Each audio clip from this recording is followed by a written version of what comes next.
If I live right by a highway, I would want the highway to be gone too.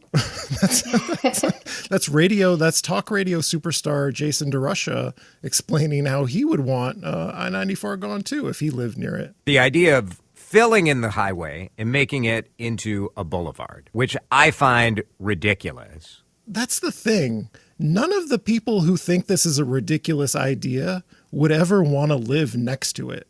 And yet people have to live next to it. People with no choice but to live next to it, who didn't have a choice that it was built in the first place. Somebody's going to have to live next to this big polluting menace. And the idea that we're not even going to consider removal as one of the 5 options is kind of a scandal.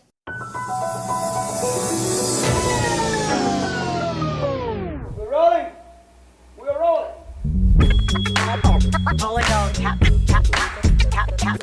This is a real thing. Real thing.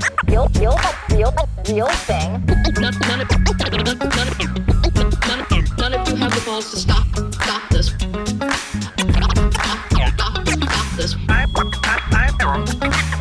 got plenty of time. I have nothing else going on today. We're in the Wedge neighborhood right now.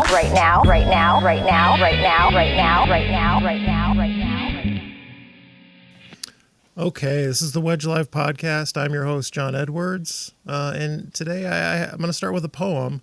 It was the Friday before Christmas, and all through the house, MnDOT was announcing they were eliminating any consideration of replacing I-94 with an at-grade boulevard, because you always announce the things you're most proud of and have the best justification for on the Friday before Christmas. Alex Burns, Yasmin Hirsi from Our Streets, Minnesota. Did you enjoy my poem? That was a great poem. Thank you. It's beautiful. Beautiful. Your poem is a really great start to what exactly happened. MnDOT decided they wanted to announce their intention to remove the at-grade boulevard options. And they were doing this ahead of this upcoming Policy Advisory Committee meeting that's happening on January 17th by meeting with elected officials on the PAC individually to help sort of control reactions and the narrative ahead of the meeting. Yeah, it was really concerning to learn about this, and we've kind of been, working with community members and our coalition to try to organize some action since then. But this decision was a disappointing move and also not super surprising, and kind of speaks to the lack of transparency and sort of problematic tendencies of MnDOT as an agency, and the disregard for frontline community members who've been advocating for the at-grade option, and advocates who've been voicing concerns around the project and just have been very vocal about advancing project options that are going to serve their communities well. So to make sure I understand the politics, they're just eliminating it as an option. It's not as though we're at the point where they would have decided what they're going to build, right? Do I have that correct? Yeah. And maybe it's helpful to do a quick zoom out for your listeners here. So for those who haven't heard, MnDOT, the Minnesota Department of Transportation, is in the process of planning the future of I-94 between downtown Minneapolis and downtown St. Paul. And the highway's breaking down, so now we have to figure out what comes next for the next 60, 70 years. And they've been going through this process that is required by the National Environmental Protection Act. It's called an EIS, or an Environmental Impact Statement process, to determine which options they want to study, and then ultimately they'll narrow that down to one option that they want to build. And so dating back to 2023, MnDOT has been studying 10 options. 2 of them have been what we've been advocating for at Our Streets, and what a lot of people have been super excited for, that would turn the I-94 trench back into a community boulevard with dedicated bus lanes, protected bikeways, sidewalks. It would reconnect all the neighborhoods, and it would return the adjacent land for new uses like homes, businesses, parks, etc. MnDOT had 2 options that were that were like that. The rest of the options would rebuild the highway, either adding a lane, removing a lane, keeping the same amount of lanes. And now they're at this step of their process where they're going to narrow down those 10 options into 5 options that will continue to be studied. And so these options will get like a more, it won't just be a surface level analysis. Like they'll really go deep into the engineering. What would this cost? What are the pros? What are the cons? And what Yasmin is saying is exactly right. They tried to slip this through leading up to the holidays. And now what we've learned is the 2 boulevard options, in addition to 3 other project options, are being proposed to be eliminated from the process and won't be continued to be studied. And to your earlier question about when MnDOT will ultimately select an option, that probably won't happen for a couple of years. So we're years away. We're just whittling it down to the 5 options. So when I hear about this, as somebody who's not following it super closely, you both are like intimately involved in this. It's your life, right? And so like it makes me think, are they scared of you? Have you been too effective? I know that's kind of a, like I'm a fellow traveler with you both on these issues, so we agree. So I'm wondering, like, are they scared? Have you been too effective? Is that just like a rosy reading of this on my part? Because otherwise, like, why not throw it in as one of the 5 options, right? And eliminate it later. Say, sorry, guys, we considered everything. We looked at it super close and decided it was the wrong way to go. Like, doing it the Friday before Christmas suggests they don't, like, you are too strong to stand on equal footing with the rest of the options. I'm curious on your thoughts, Yasmin. I mean, I agree. I think they're not ready to have a real conversation about the pros and cons of these options. And we can get into that a little bit more about the metrics that they use to grade all these different options and the justification that they're using to eliminate them. But I think this is significant because, for example, if the boulevard options were continued to be studied, we would get a lot more information that we feel like would be favorable to our cause. It would do a more in-depth traffic analysis. We would look at how you could repurpose land, and a lot of the benefits of a boulevard conversion we feel like would stand out in that process. And so they're making bad faith arguments to prevent that conversation from even happening. I have some audio to play, some old audio that I have from the last time you were here, Alex. Okay. If I live right by a highway, I would want the highway to be gone too. That's radio. That's talk radio superstar Jason DeRusha explaining how he would want I-94 gone too if he lived near it. I have another one. I don't know what this one says. Let's listen to this one. The idea of filling in the highway and making it into a boulevard, which I find ridiculous. That's the thing. None of the people who think this is a ridiculous idea would ever want to live next to it. And yet people have to live next to it. People with no choice but to live next to it, who didn't have a choice that it was built in the first place. Somebody's going to have to live next to this big polluting menace. And the idea that we're not even going to consider removal as one of the 5 options is kind of a scandal. For sure. Especially when the project's called Rethinking I-94, especially when the boulevard option scored the highest in MnDOT's own public engagement survey.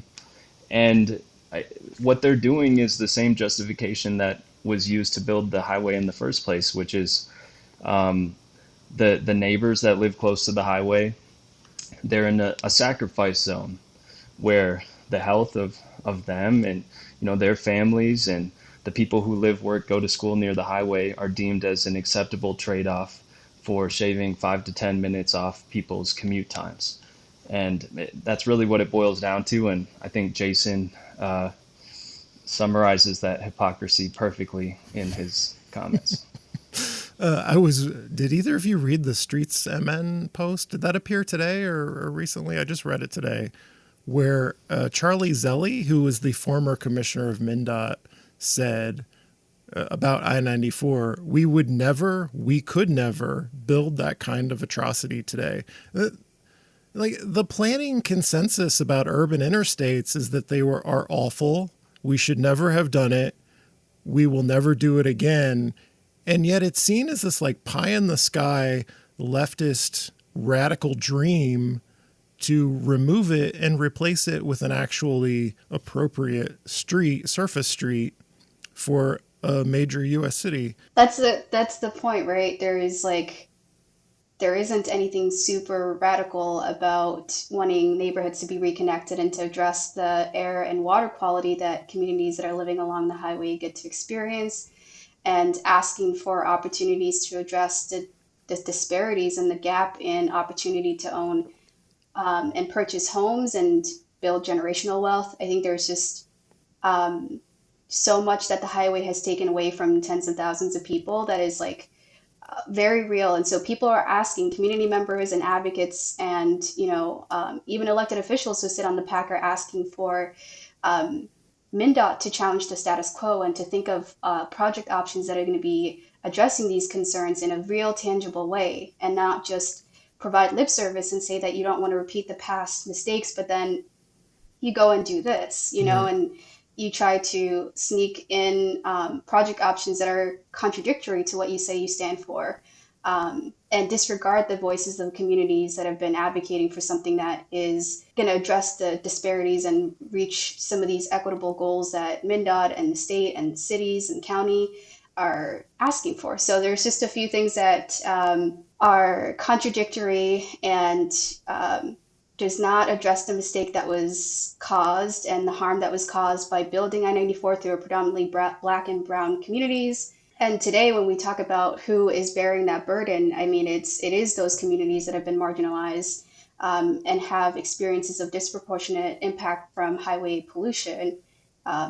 There's statistics of like folks that are living in Elliott Park and East Rondo have life expectancies that are over a decade shorter than those that are living in the Twin Cities, outer cities and neighborhoods and communities. And so there's a lot of real concerns for the impact and what kind of message this is sending to community members who are living near the highway when we say that we are not interested in pursuing alternatives that are actually addressing some of these impacts. And is going to set in stone, for the next generation. Once this decision is made, the next generation is going to inherit this infrastructure, and it's going to be one that is going to be really harmful to them as well.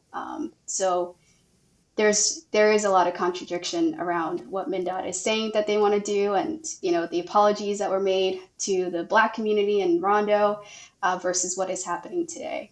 Yeah. And it's not even, we're not going to make it one of the 5 potential things we will study over the next couple of years. That's what they're saying. The only thing that will eliminate, we had this debate over the garbage burner in Minneapolis. And when you compare the amount of poison that is put into the air between the garbage burner and the interstate is far and away the big polluter. That's what is making people sick, and what is causing life expectancies to go down in the surrounding neighborhoods. And I don't know, Alex. Yeah, the irony is that when you look into the talking points that MnDOT is using and the scoring, they go through this evaluation process where they score each of the project options based on these different metrics. The boulevard option scored lowest for pollution. And okay, hold on, Alex. Hold on. You sent me these talking points, and I couldn't believe what I was reading. These are MnDOT talking points that you sent me? Yeah, this is leaked. Let me go through the parts. I couldn't believe what I was reading. So removing the interstate, and these are not direct quotes, but I'm just communicating what their core points are. Removing the interstate will create more pollution, will create more dangerous traffic crashes and situations for all users. And of course it will worsen traffic congestion. But explain to me how they come to this idea that it will increase pollution, that it will make the streets more dangerous. Because that's Yeah. astonishing to me.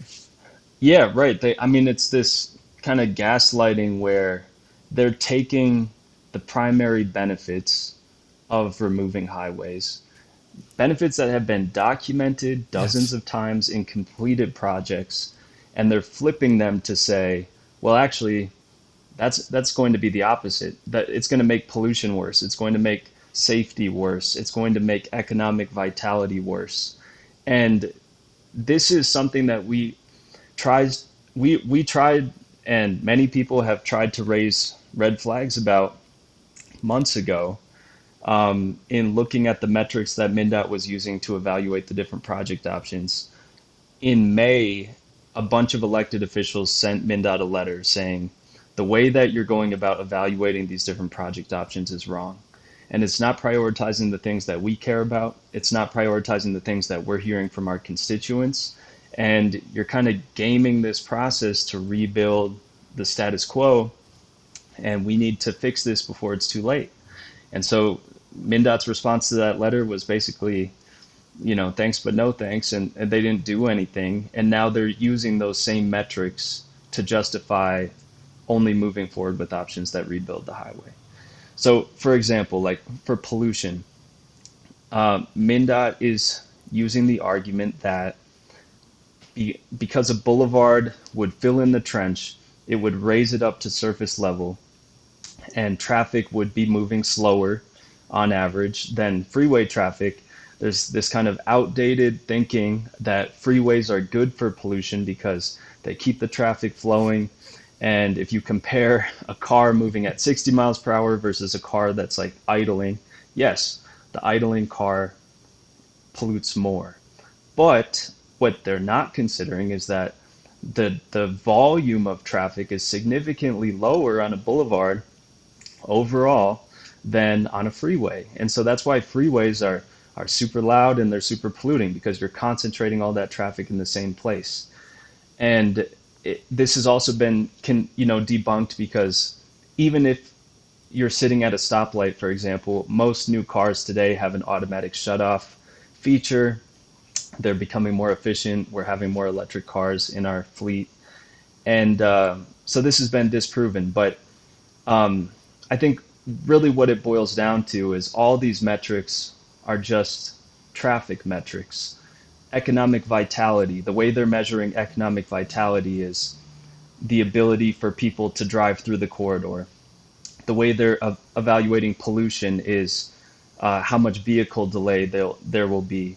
The way they're evaluating racial equity is also how fast people will be able to drive through the corridor. They don't believe that, it's kind of the one more lane will fix it mentality. Like, Right. they believe that adding more lanes to the highway will reduce traffic. Reducing lanes on the highway is going to make it a lot worse. So I don't want to compare Lyndale Avenue and Hennepin Avenue to I-94. Obviously, those are two different things. But like, there were predictions of doom and gloom when they went from 4 lanes to 3 on Lyndale, when they reduced Hennepin to 1 lane each way through the uptown area. The Hennepin Avenue is halfway finished. I don't see congestion as a problem on the phase 1 that they finished. Lyndale Avenue is functioning fine with 1 lane each direction, down from 2. I don't know, these theories, we've tested them. We've heard from Hennepin County, for example, on Lyndale, that it was impossible to take it from 4 lanes down to 3. And it worked out just fine. Like, you guys hired, Our Streets Minnesota hired a consultant group to study traffic, real professionals. The fix wasn't in. These are real professionals who looked at this. Like, can you talk about some of the findings from that study that maybe would convince people who are skeptical of this? Yeah, I would say that report was really helpful in answering some of the key questions that we get often around like the Twin Cities Boulevard and the feasibility of it. And one of the things that we had learned is I-94 is actually not serving the intended purpose of interstate highways. Most of the trips that are happening are actually local trips and they're short.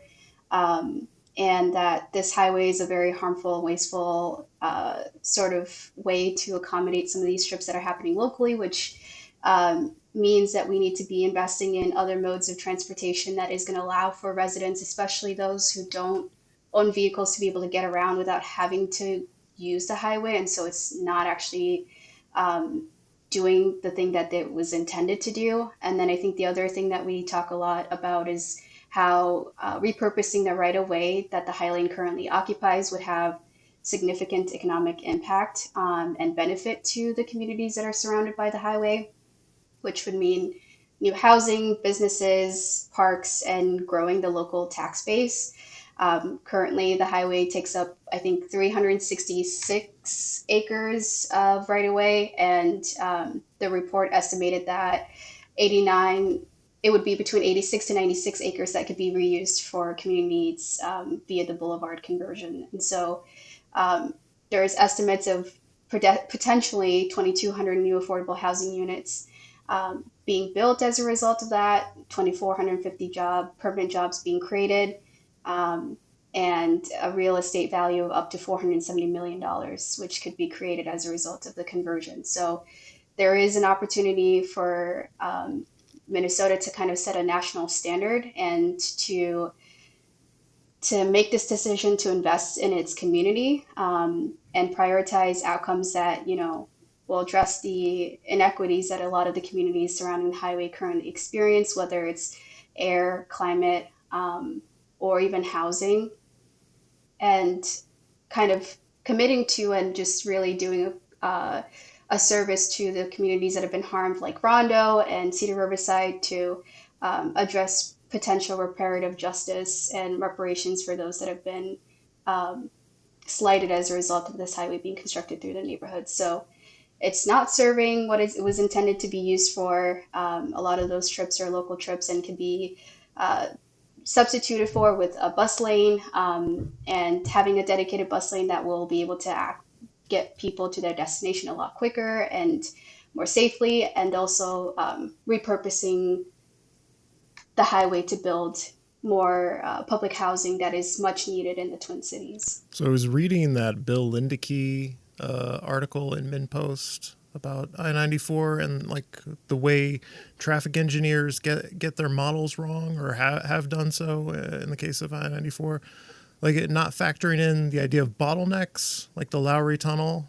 like that's not changing, that's not going anywhere. There's only a certain number of cars that can make it through that tunnel, and that feeds into I-94. And also the idea that like people go out of their way to use 94 for local trips. So they're driving longer distances because Google Maps tells them this is a shorter trip. I think that was in Bill Lindeke's piece. Alex, can you talk about some of the ways MnDOT is getting this wrong?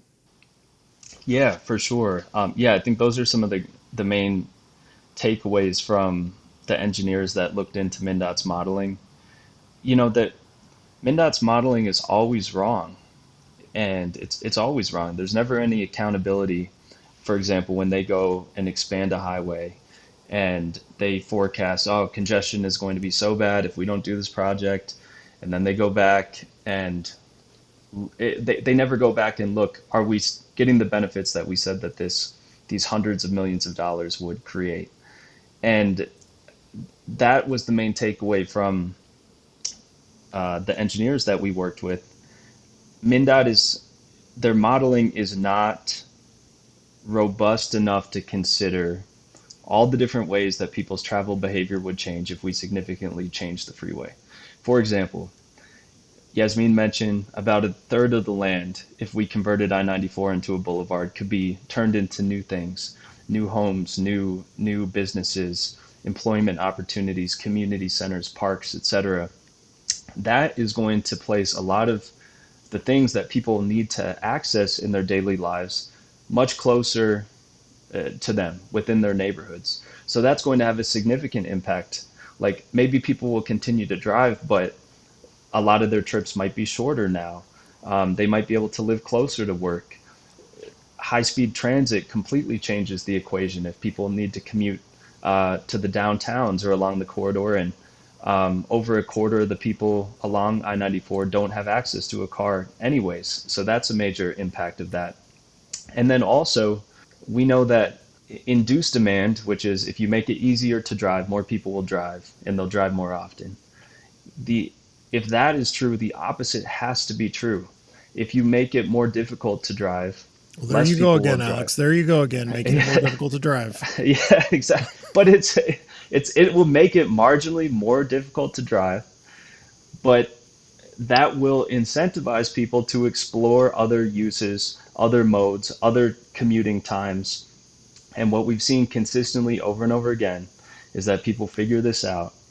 And MnDOT's traffic model is essentially assuming that none of that will happen, that all 145,000 trips a day will just spill over onto all these little side streets, and people are just going to be going stop sign to stop sign, clogging up neighborhoods. And that has never happened. Right. Like in California, when they were proposing to remove the Central Freeway in San Francisco, the Caltrans, their DOT, predicted it would add 2 hours each way to commute times. And of course, that never happened. And so I think to your earlier point, what is MnDOT scared of? That article that you mentioned, MnDOT acknowledged that they're going to be doing a more comprehensive traffic analysis that considers the things we've been asking them to do in the next phase of the process. So if the boulevard options aren't included, we're never going to see that data that we feel like will be a lot more accurate on how people will respond.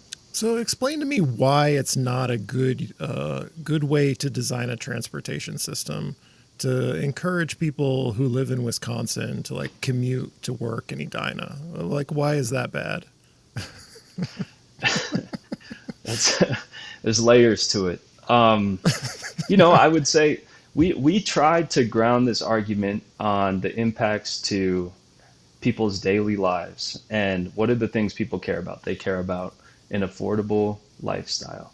They care about safety and the health of them and their community.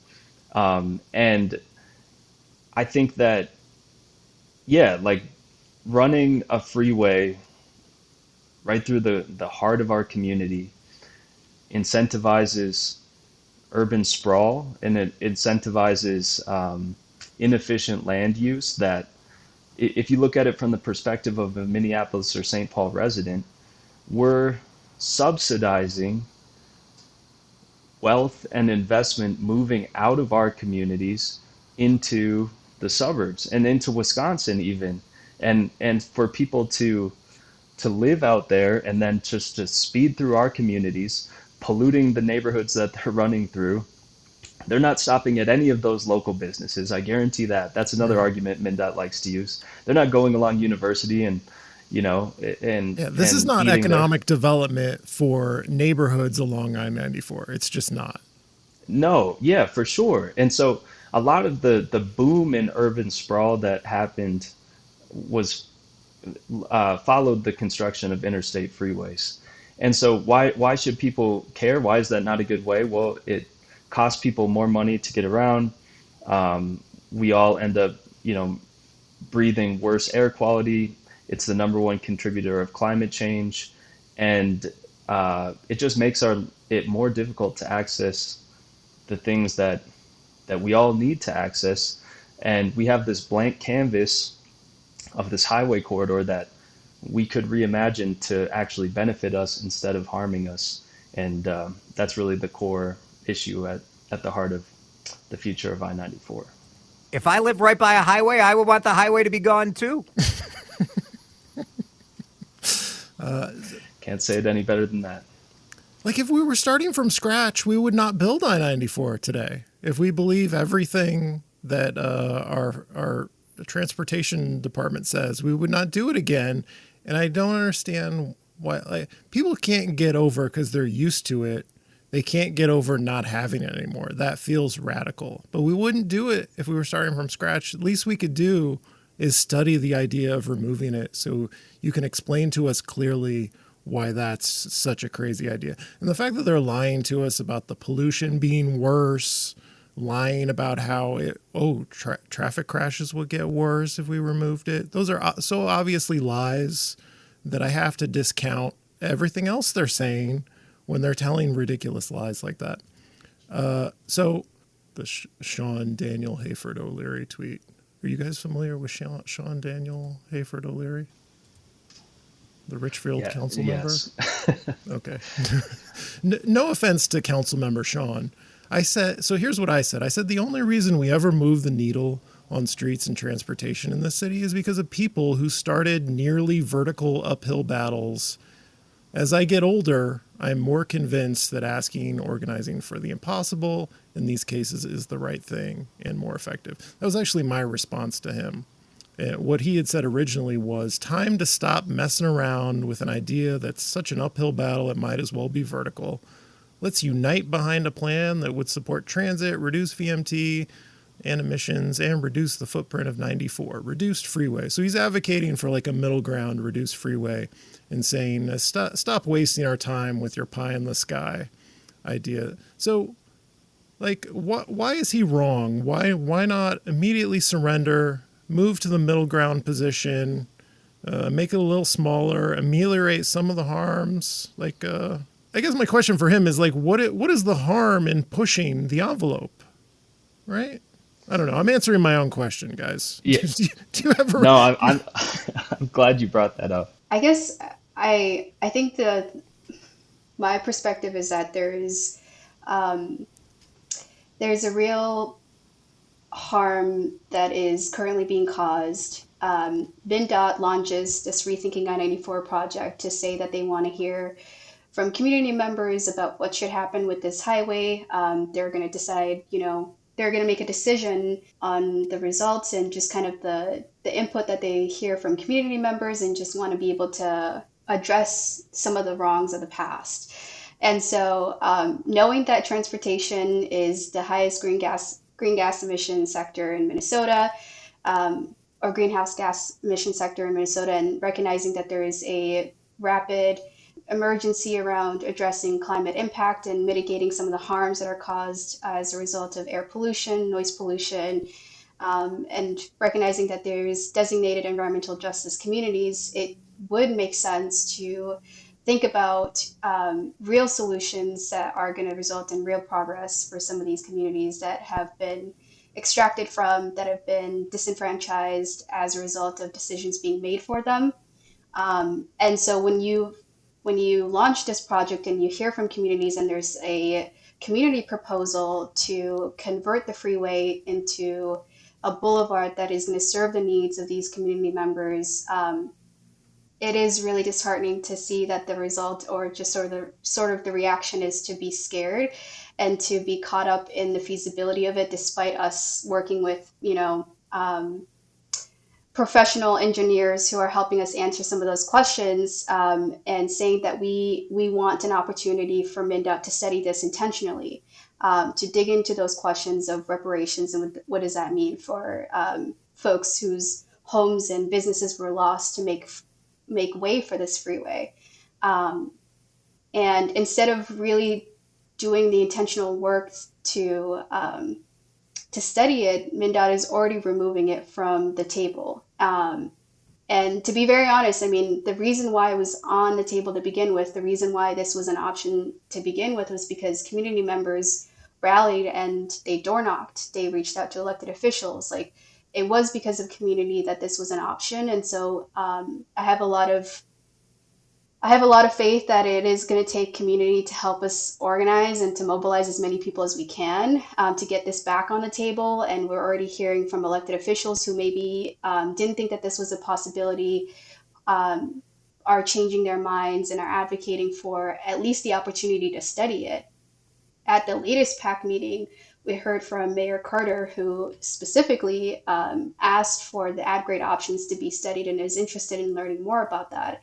And that's because of community organizing. And so there's a real chance for us to do something meaningful here. And it would be a waste of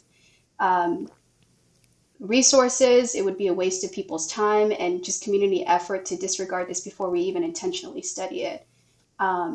And not to mention just like a disregard for the people's will. I mean, a lot of people positively respond to the ad grade options, and it's because it holds some real value to like make some of these changes in a tangible way. It could impact people's lives in a very tangible way. We were talking about more public housing, more jobs, more opportunities, more greenery space.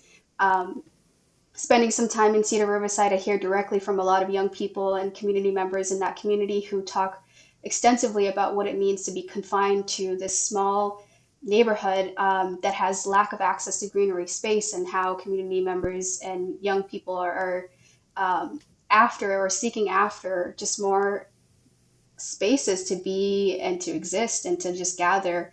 And we're talking about something that's kind of right there in their backyard that has that potential. And MnDOT is not hearing that. They're not considering it, and they're disregarding those voices that are asking for something better. So I remember being one of those armchair skeptics, not because I was opposed to what you were doing, but like, Alex, do you really want to like embark on this impossible journey? I remember thinking those things. I don't know if I said them explicitly to you, but like the only reason things change is because people demand things that a lot of people thought were unreasonable.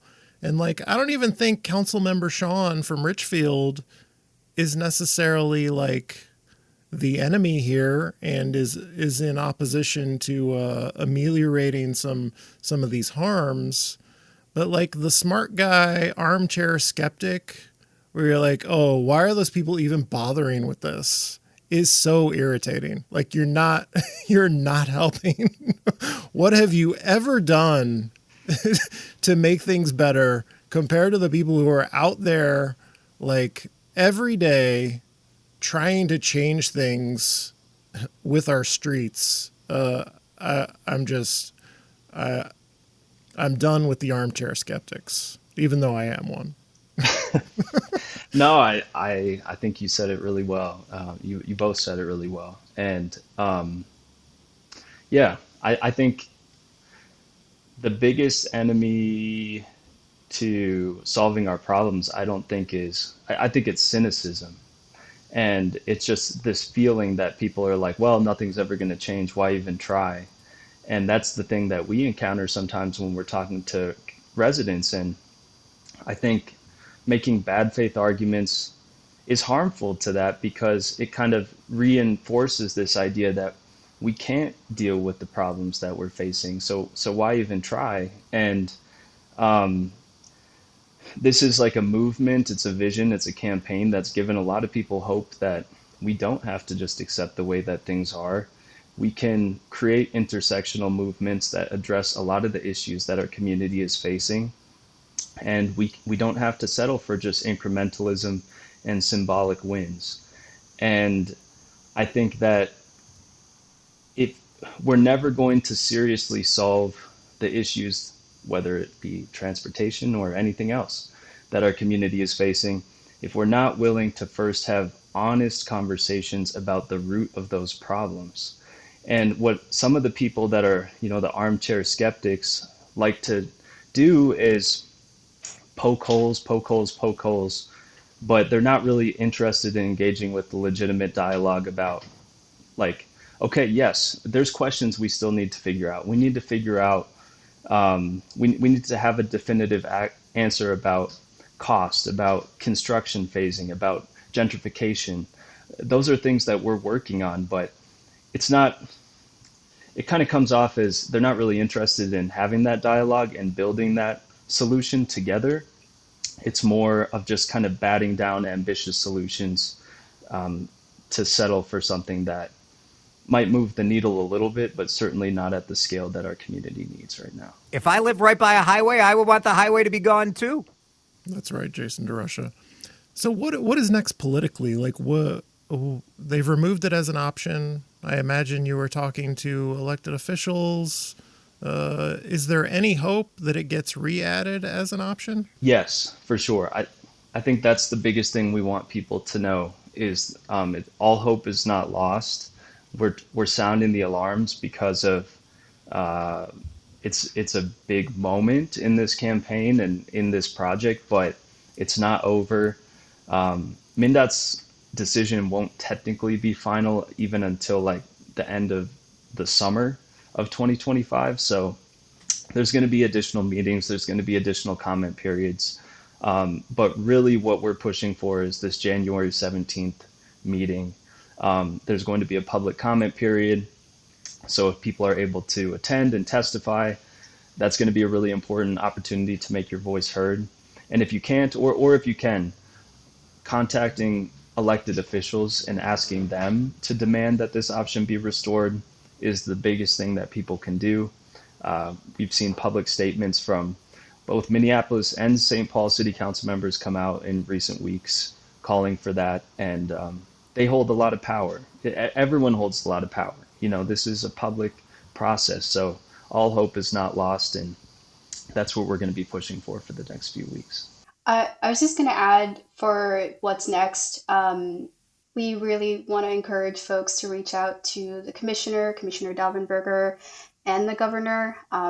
Ultimately, the Commissioner is going to be accountable to the Governor, you know, and we want to be able to ask people to reach out and to apply as much pressure to save the Boulevard option and ask that they put the community's needs first. Join that PAC meeting on the 17th and let MnDOT know your exact thoughts.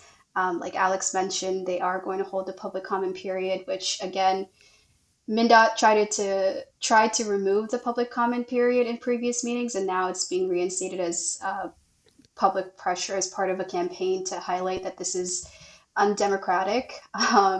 And so this will be an opportunity for those who have been engaging with the project or just have thoughts to share to come out and speak that directly to elected officials on the PAC. And then our team is hosting a series of door knocks in January. That would be an opportunity for folks to join us at the doors. Now more than ever, we do really need to mobilize as many residents as we can so that MnDOT isn't ignoring people and they have no choice but to listen and to face our communities. I'll share more details about that. Folks can join us at the doors. And then to Alex's point, reaching out to the elected officials is going to be really crucial. Minneapolis and St. Paul have some sort of leverage in this process. They can deny municipal consent if it comes down to it before a major highway project can begin construction, but we're hoping that it doesn't get to that point. Yeah, I had heard about the public comment thing, and then also like not wanting the members of the PAC who are elected officials in their own right, not wanting them to vote yes or no on resolutions, which is usually a thing that you can do when you're on an advisory body like that. Yeah, the rabbit hole goes deep in terms of like they're afraid, they're scared, they're running scared. They are, yeah. This last year, now they're allowing public comment, but during at least the last two project meetings, they've eliminated public comment, they've disabled the chat, and then they came out right away. The commissioner, the first thing she did was she read a slide that said, you are here basically to answer the questions we ask of you, but you can't introduce resolutions. You're not a voting body. You're not a decision-making authority.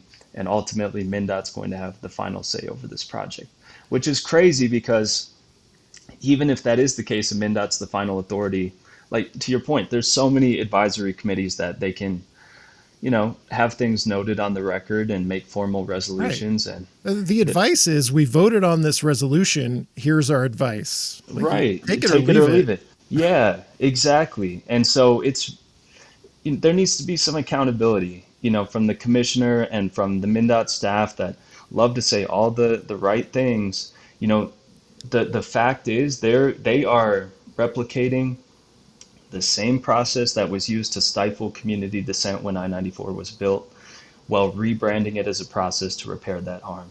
And I don't want to mince words. I think that's shameful, to be honest. And we're hoping that people will become aware of that and that elected officials will hold them accountable in January. So you mentioned disabling the chat. Somebody's going to have to disable my soundboard because... If I live right by a highway, I would want the highway to be gone too. Yasmin, did I cut you off? You had some things to add there. To Alex's point and your point, I mean, MnDOT is kind of responsible in perpetuating some of this harm, and is it needs to recognize some of these things that it's doing to continue to make this decision making process inaccessible. I mean, this upcoming PAC meeting is happening at 9:30 a.m. I just don't know who can attend. Like, working class folks cannot attend a meeting in the morning, or during the week, and just like, it is not the most accessible space. They try to make these meetings as confined as possible to only hearing from them, and for elected officials to not even have much of a say in the process and or exercise their leverage as elected officials to make decisions. And it is really problematic and is perpetuating some of those harms, and helping maintain some of those like structures of white supremacy that we see within these types of agencies, and disregarding frontline communities and their voices, which, again, you launched a whole project to say that you want to address the harms caused by 94 and to not repeating those mistakes, yet here we are, almost half a century later doing the same exact thing. I hesitate to ask this question. We're so late in this podcast episode, but like, how are they ameliorating the harms if they're just going to rebuild I-94? Like, they're just going to do some tweaks with some exit ramps? Like, what is the amelioration? Quickly. That's the question, right? $1 million question. Yeah, that's what I would ask Councilmember Sean and these people who are like, it's like, we're going to put up some murals and we're going to, increase bus frequency and do the things that they should have done decades ago, for sure. But we can do so much better than that. This is whatever happens. This is another take-home message. It's going to be $1 billion+ project. And so what do we want to invest that money in? Our tax dollars in, like, rebuilding the same, or actually improving people's lives? And I would press people advocating for the status quo to answer that question of how that's rethinking anything. I want you both to dig deep and think about this question for a moment. What is the most irritating argument against replacing I-94 with the Twin Cities Boulevard? What is the thing opponents say that bothers you the most, that gets under your skin? I mean, there's a there's a lot, but I think there's good faith arguments and questioning, and then there's some that just don't make any sense. One question that we get asked is, like, people concerned about transit access, and they're like, and this is something that MnDOT has perpetuated too, but this argument that filling in the highway trench and building a new dedicated BRT line will somehow make transit access worse, because, like, the bus is not running on a freeway and it's going to have to stop at some stoplights and stuff like that. It doesn't make any sense, really, when you think about it. When you look at the ridership of the I-94 bus, and you think about the potential to having buses running, like, every 5-10 minutes in the dedicated lane with signal priority, with a bunch of new homes and businesses along them, that has the potential to significantly improve transit access for folks. And I don't like that argument gets used, especially by, like, MnDOT people who never care about transit ever.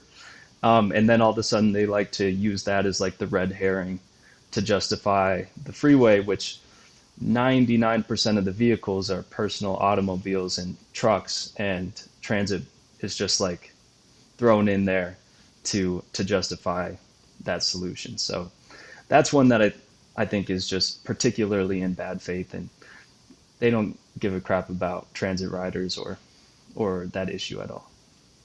Yasmin? I feel like the question of just, like, why we're proposing this, concern about why even try, I think it's the right thing to do, and it is important that we talk about, when we are proposing sustainability options, or just kind of trying to address some of these root problems in our communities, like climate justice and environmental justice, like that we explore real options that community members not only want support, but are interested in learning more about. And I think that change is really hard, and it's really unfathomable to a lot of people who drive to see a highway go away. But it is something that has to be set by example and has to be led by educating people and allowing people to engage with it in a very meaningful way that allows people to talk about and just ask more questions and to question things in a way that is like just from a lack of understanding, if that makes any sense. I think there is like, because we're such a car-centric society and like our culture is very car dependent, and there's a car dependency culture here, it's very hard for people to imagine a society that is like getting rid of a freeway, but we have seen it happen successfully in other parts of this country. We have a lot of examples that we can refer to, that we can learn from. But at the end of the day, it's also just the right thing to do, because we paved through Black and brown communities to make room for this highway. And now we're at a point and a juncture where we're deciding what to do with this freeway. Not only do we have a feasible option that would address some of these concerns, but it is going to give an opportunity for people who have been harmed to benefit from the decision that will be made as a result of MnDOT's Rethinking I-94 project. So I guess that I hope that answers your question. It's not, it's kind of a big picture question, but just the fact that it is just the right thing to do, and we have an opportunity to do it meaningfully and well, and we just have not done enough to do. When I say like the agency has not done enough to engage all the communities that should be engaged and the residents, and we've been working against the clock to try to do that as much as we can. Yeah, I share your irritation, because I have nothing but gratitude for Our Streets Minnesota for forcing us to have this conversation that we would not be having otherwise. Like, we were having this conversation because of the work you do to force the issue, and like the irritation from the armchair skeptics that were called, that's a euphemism for Councilmember Sean. The irritation is just like, you'd really rather not be having this conversation, because we wouldn't be having it without your work. So thank you both, Alex Burns, Yasmin Hirsi from Our Streets Minnesota. This has been the Wedge Live podcast. I'm your host, John Edwards. Thank you for listening. This is a real thing. Real thing.